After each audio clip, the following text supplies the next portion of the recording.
Fala, torcida vascaína, Felipe Tiru de volta na área, porque hoje tem jogo do Vascão. Pois é, hoje às 7 horas da noite, com transmissão exclusiva do Pay-Per-View, o Vasco recebe o Avaí em São Januário pela 8ª rodada do Campeonato Brasileiro da Série A. Um jogo que inicia uma sequência aí importante para o Vasco e interessante também. 3 jogos no Rio. A gente enfrenta hoje o Avaí, no meio da semana enfrenta o Botafogo lá no Engenhão, e no próximo final de semana, o Atlético Goianiense de novo em São Januário.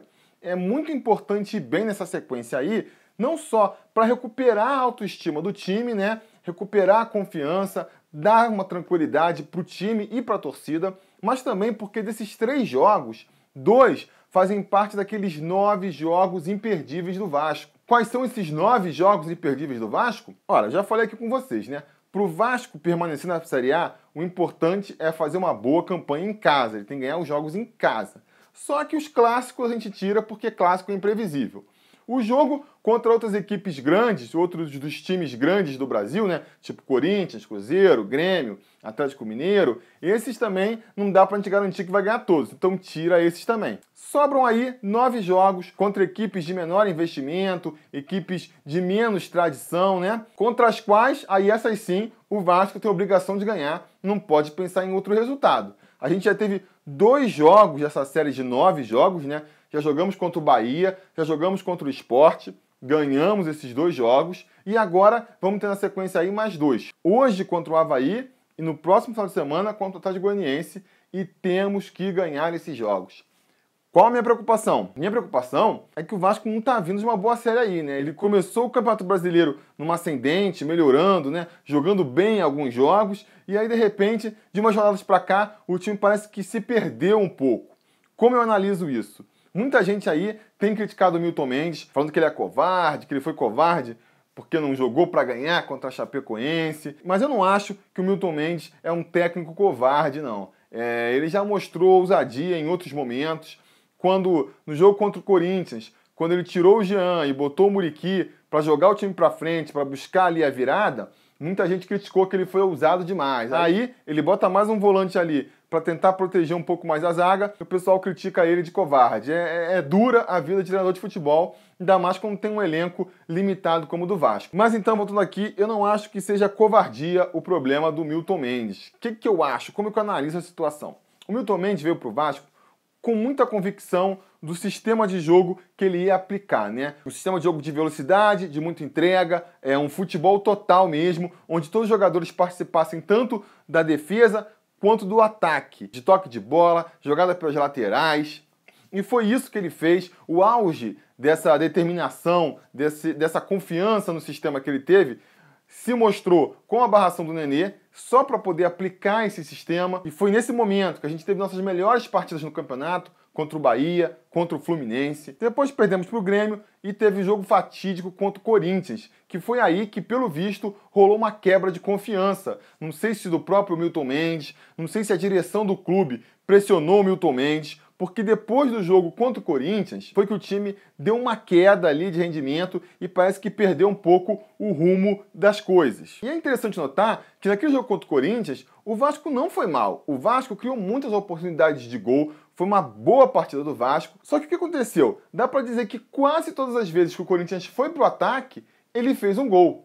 A gente tomou 5 gols, isso expôs muito da fragilidade do sistema defensivo do Vasco. Sistema defensivo esse que já tinha tomado 2 gols do Grêmio, 4 gols do Palmeiras, tomou gol do Bahia, tomou 2 gols do Fluminense. Então, a partir desse momento, dá para perceber que algo se quebrou ali, né, nas convicções do Milton Mendes. Porque foi um jogo, repito, em que o Vasco jogou bem, teve muito volume ofensivo e não conseguiu fazer gol. E sofreu poucos ataques e tomou um monte de gol. Então ficou escancarado nesse momento que por mais que o sistema que o Milton tivesse montado fosse interessante, fosse moderno, fosse bom, as peças não estavam colaborando com o esquema. E o nosso sistema defensivo é fraco mesmo. A nossa dupla de zaga, o Paulão e o Breno, além de terem pouco entrosamento entre si e com o resto do time, porque eles acabaram de chegar no elenco, são 2 jogadores que não estão aí no auge da sua fase, né? Tecnicamente, estavam encostados nos seus clubes de origem, então não dá para dizer que nenhum dos 2 é um grande talento individual. Nas nossas laterais, tanto o Gilberto quanto o Henrique não chegam a se caracterizar por serem fortes defensivamente.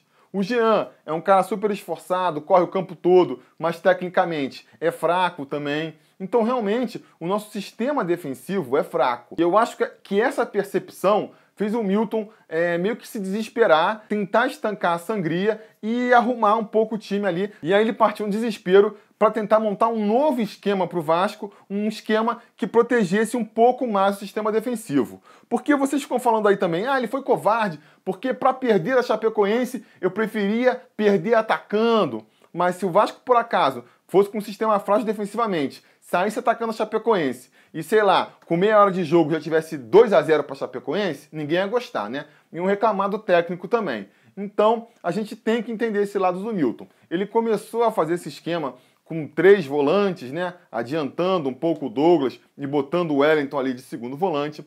Só que não funcionou. E aí você pode até dizer, mas Felipe, você está falando que isso foi contra o Corinthians? Ele, contra o Grêmio, já tinha usado esse esquema de 3 volantes. Tudo bem, mas contra o Grêmio eu achei que foi diferente. Porque foi o quê? Ele poupou o Luiz Fabiano, aí no lugar do Luiz Fabiano, botou um segundo volante ali, tentou não mudar muito no esquema. O Grêmio é um time forte, que estava jogando em casa, ia ser mesmo difícil. Não senti que naquele momento ele estava duvidando do esquema de jogo dele, não. Tanto que na rodada seguinte voltou a fazer um esquema mais ofensivo contra o Corinthians. Agora, quando no jogo seguinte, depois da goleada para o Corinthians, ele me aparece contra o Sport, com a formação de 3 volantes, né? Um Sport que é muito mais fraco que o Corinthians. Teoricamente, se você fosse jogar em casa com um sistema mais defensivo, faria muito mais sentido ser contra o Corinthians do que contra o Sport. Mostrou que houve uma variação ali de pensamento. Ele começou a ficar mais preocupado com a defesa do que com o ataque em si. Só que contra o Sport não funcionou, criamos muito pouco ofensivamente. Só quando ele desmontou o time, voltou para a formação anterior, foi que o Vasco conseguiu vencer o jogo. Aí contra a Chapecoense de novo, voltou com aquela formação com 3 volantes. E de novo não funcionou, o time se perdeu. Então, repito, entendo as intenções do Milton Mendes de procurar uma formação mais defensiva, uma vez que ele avaliou que o sistema defensivo é precário.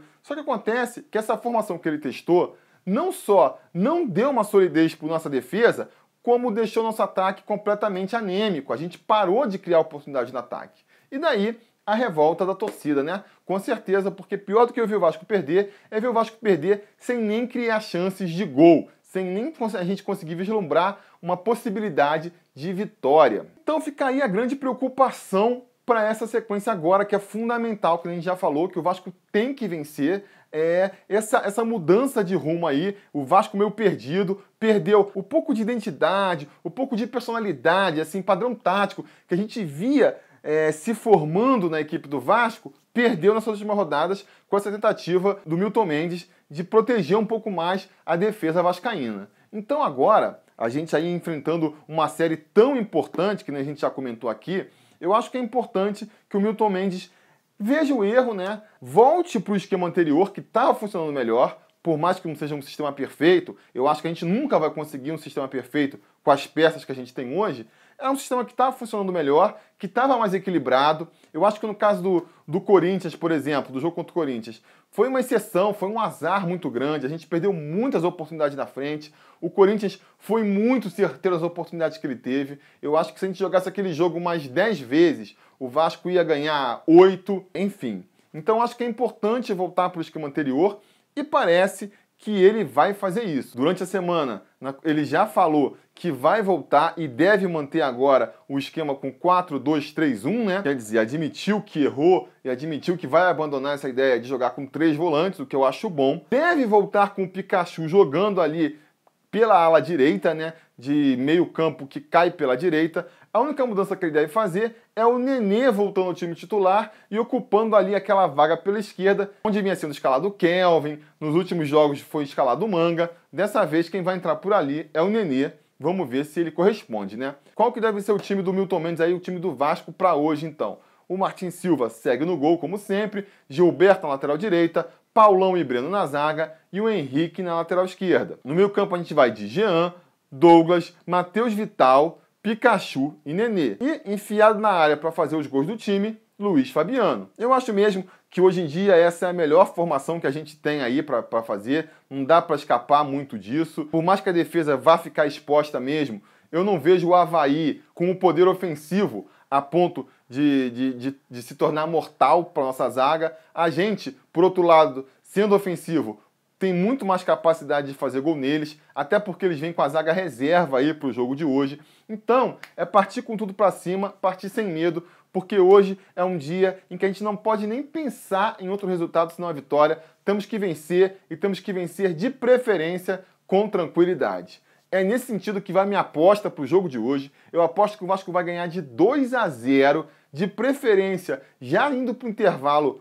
com a vantagem. Não vai tomar gol, pela primeira vez no Campeonato Brasileiro, não vai tomar gol, não vai ter pênalti, não vai ter vacilada, não vai ter nada. Não vamos tomar gol, vamos ganhar de 2-0 e vai ser uma vitória tranquila e muito importante aí para nossa caminhada nesse campeonato, beleza? Diz aí nos comentários qual a sua expectativa para o jogo de hoje. Acho que a gente consegue ganhar também. Diz aí quanto você acha que vai ser, se vai ser fácil, se vai ser difícil.